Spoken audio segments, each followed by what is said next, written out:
Good afternoon, everyone. Mr. G here with your weather forecast. I hope you guys are having a great day on your Thursday as we talk about that storm that's moving through the country. But we're going to start off with your national weather forecast. This is going to be for everybody. And again, on this current radar and surface map, we're seeing that storm system in the Great Lakes up there, all that snow through southern Canada and the Great Lakes and portions of the Northeast.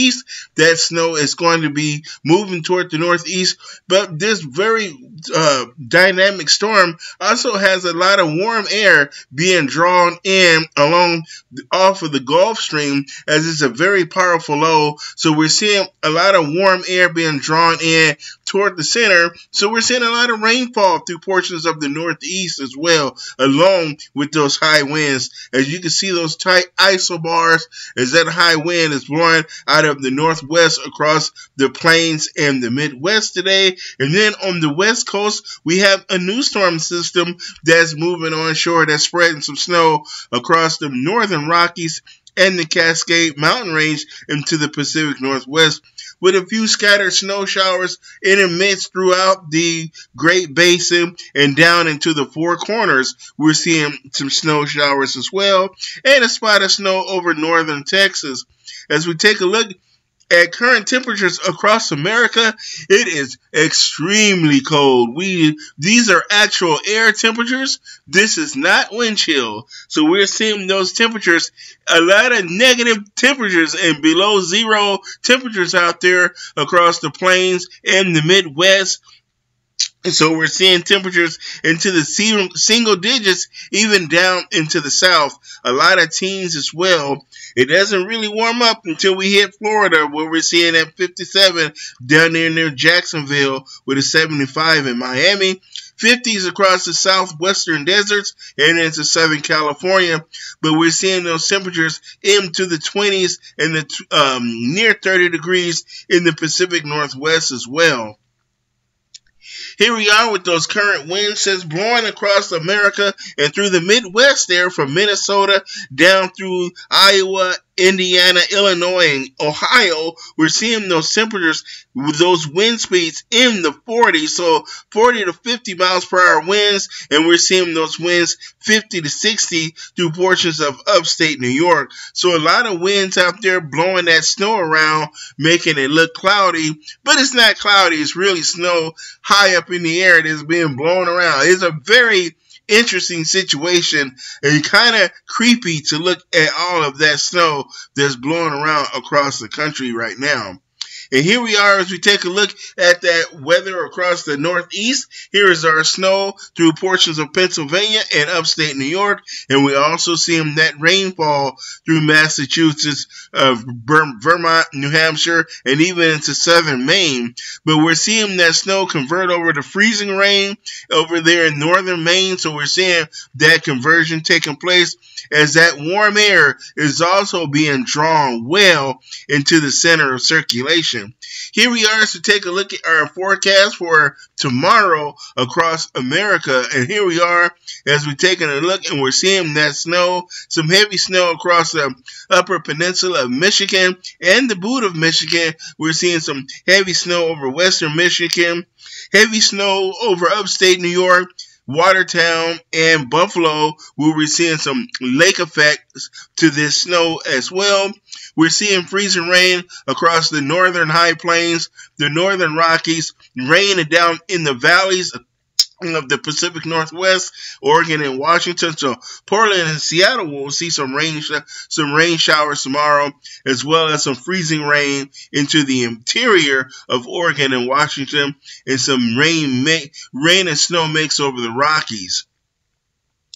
Here we are to take a deeper look, if you're still following this video, as we take a look at our low pressure center over the northeast right now. And we're going to see that low pressure cause a lot of widespread damaging winds, and we're going to see some snow. But here we are as that pressure drops down to 982 millibars today, but by tomorrow morning it's going to be 959 millibars. So we're talking an almost 30-degree drop in millibars in the 24-hour period, so that classifies it as a bomb cyclone.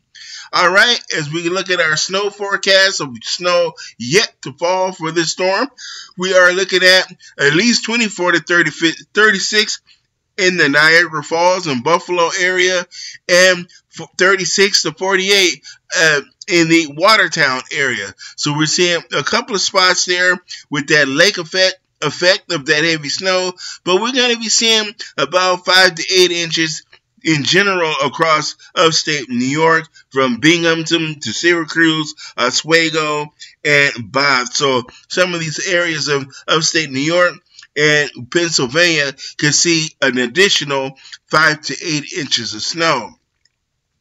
Again, here's a wide look of the amount of snowfall that we're expecting to still come, and we're looking at another 1 to 3 inches across Michigan, but some portions of northern Michigan can pick up as much as 18 to 24 over there near Marquette and in Cadillac. We can see substantial amounts of snow, and look at that area of Watertown again, the heavy snow in that region. Now we're going to see those wind alerts continue with that high wind warning in the northeast with gusts up to 60 miles an hour. Elsewhere, we're going to see a high wind advisory where we're going to see those winds 30 to 40 miles per hour all the way down to the Gulf Coast. Again, wind chill alerts are aplenty across the Midwest down to the Deep South and into the Northeast, where we're seeing that wind chill warning through the Midwest and the Plains, and we have that wind chill advisory down the Mid-South and the Gulf Coast. And we have a wind chill watch down across southern Texas. Here we are as we take a look at those frost and freeze alerts across the Deep South and the Gulf Coast. We have a hard freeze warning through portions of the Deep South, and we have a freeze watch across Florida and southern Georgia. And a bit of good news to talk about here as we take a look at what temperatures are going to look like on New Year's. And look at that, ladies and gentlemen. This is going to be a very short-lived cold freeze snap here, but because a substantial warm-up is set to take place next week. So by the time we hit the next holiday, we're going to be seeing those temperatures in the same places where it's 20 below right now or 5 below and these huge wind chills. We're going to be seeing those places in the 50s and even in the 60s. We're going to see those 30s and maybe a 40 return to the high plains. And we're going to see those 50s and 60s come through the Midwest and into the Great Lakes again. So bear with us as we brave through this moment here and get into the next holiday where a beautiful New Year's is on tap for many across the eastern U.S. My name is Mr. G. Thanks for watching. Leave your likes, comments, subscribe to YouTube, follow on TikTok. See you guys all in the next video. Bye-bye and have a great holiday. We won't have a video tomorrow because I'm going to be celebrating the holiday the next 2 days. So no video tomorrow and no video on Sunday, but probably we'll see you back on Monday. Have a great day and see you later. Bye-bye.